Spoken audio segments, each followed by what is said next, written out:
Good morning, Carter Krishnaiyer here. Last night, the Seattle Orcas produced a virtuoso performance in Major League Cricket, and just a smashing 88-run victory over the Washington Freedom at the Oakland Coliseum. Seattle went 227 for 6, and then Washington went 139 before being bowled out in just 16.2 overs. So massive victory, massive boost to Seattle's run rate. Hetmyer was unbeaten, 79 off of 33 balls.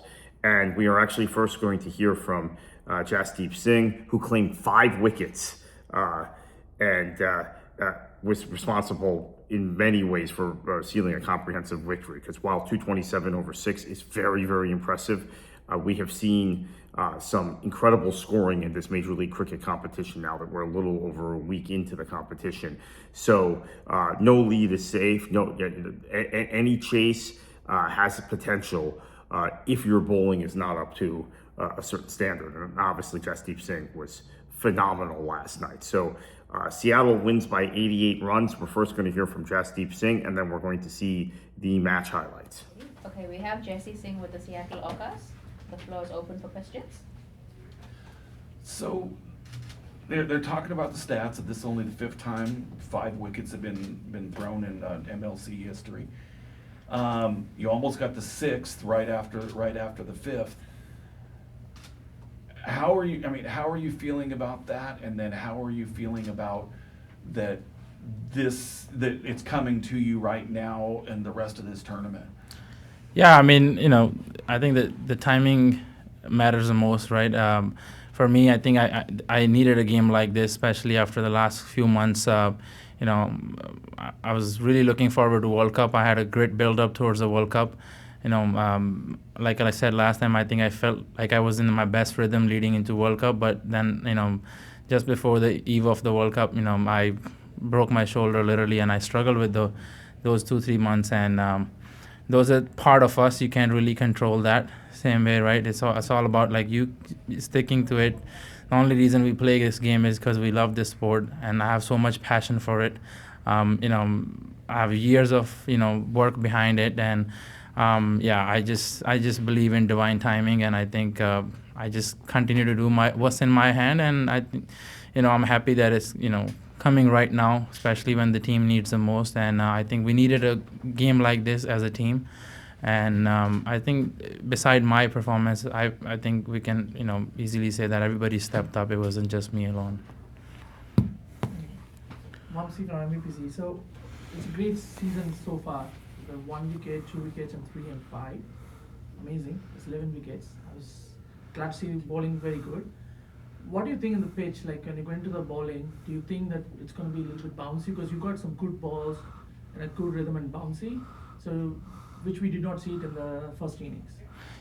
I'm not really, the wickets are coming. That's a plus point. You don't really.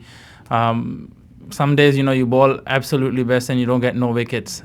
So like in a team environment, they always say that wickets is not the way you actually measure your bowling, performances or to go about it. And I'm happy the wickets are coming, and I think we as a team are peaking at the right time.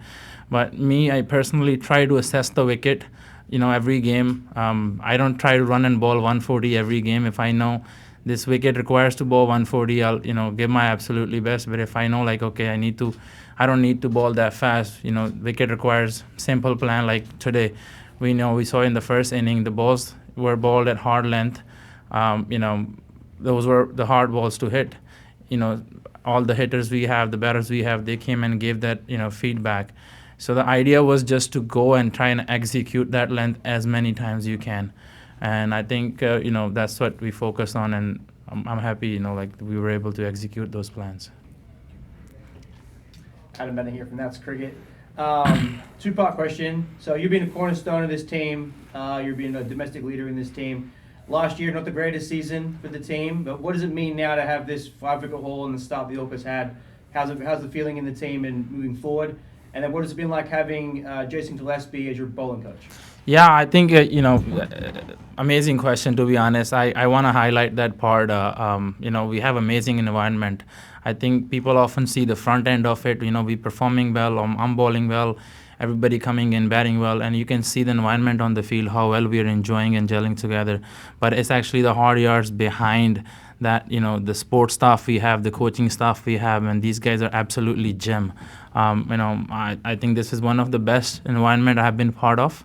And that certainly gives you so much clarity and confidence despite having a one or two bad games. We lost the last game, and then from there to bounce back and have this kind of game, that literally tells you what kind of environment you have in the team. And speaking about Dizzy, he's I think he's absolute legend. There's so much to learn from him. I keep asking him questions, but he keeps saying that keep it simple, you're doing good. And that sort of backing you need, and I think we have a great environment, and we're all happy about it. Hi.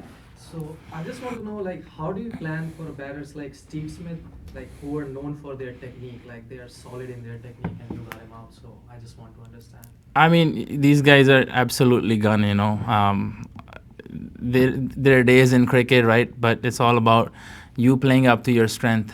If these guys have amazing experience, they have massive experience throughout the world cricket, and if I going into the game, if I think about that he is this, he is this one is that, like, if you put yourself under pressure, then it's hard for you to go and play the game. I like to back myself, play to my strength, what my strength is, and I like every game I go out there, I play like it's my last game. I will play with a big heart, and I want to give absolutely best, and rest I just leave it and see whatever happens. You did a great job, man. Thank you, appreciate it. So when you guys are, looking at the 228 you put up in the first innings, does that make it easier when you're talking about what you're doing when you're bowling and when you're defending, that you're able to be a little more aggressive there, trying to say, okay, we're going to shorten this game, or is that just, hey, look, that's what happened, and now we're just going to do our normal thing? Yeah, I mean, definitely 228 on this wicket. I think it was above par score, but still, you want to start off good, because in a games like this, if you can kill the game up front in a power play, then that you have a advantage of winning with the big margin, which last game we lost with the big margin. So once we started off good, then the idea was like, okay, let's try and get as much runs on our side we can, so that would be a plus point. Yeah, on a wicket like this, if your batting unit put up a runs like that, then it gives you extra cushion and extra confidence for you to go in and try and kill the game as early as you can. But as the bowlers, do you try to be a little more aggressive to the stumps when you have a lead like that coming in?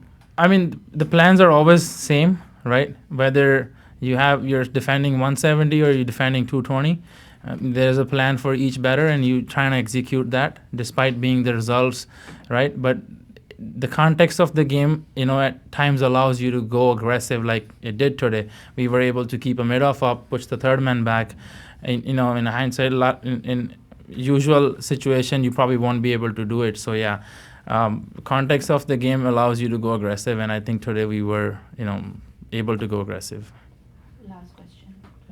So today, I mean, you got Pfeiffer and Hetmyer got 4 catches and a beautiful 70. I want to hear something from you. What do you say? 2 catches he got for you, right? What do you? I want to say something about Hetmyer. Like, what do you think? I mean, Haiti, I think, he does it every game. He's one of the best fielders we have, and I think we really have a great fielding unit. Every game we keep talking about how we can, save 10, 12 runs every game, how we can improve 1%. And, these guys, when, they come in, they're putting their body on line, right? Then certainly everybody sees that we have to throw ourselves on it too. And Haiti, it was about time we knew it. Like, once he come through, he's gonna come through big. And today was the right time. He didn't get off to a good start in the last couple of games. And I think to score 70, 80 odd runs on this wicket, with 30 some balls, that's crazy. I mean, I think only he can do it, and I'm happy he's in my team. Yeah. Thank you. Thank you.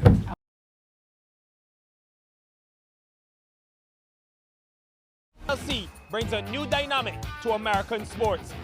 Oakland Coliseum is our home base. It is the Orcas against the Washington Freedom. News from the Cineras.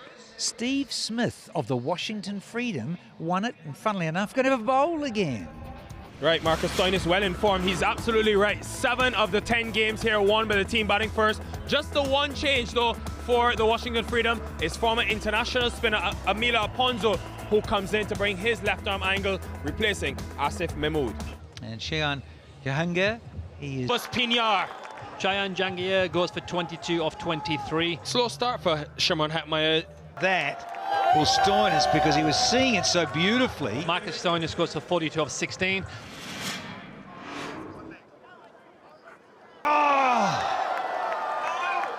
Ali Sheikh, straight out of Freedom.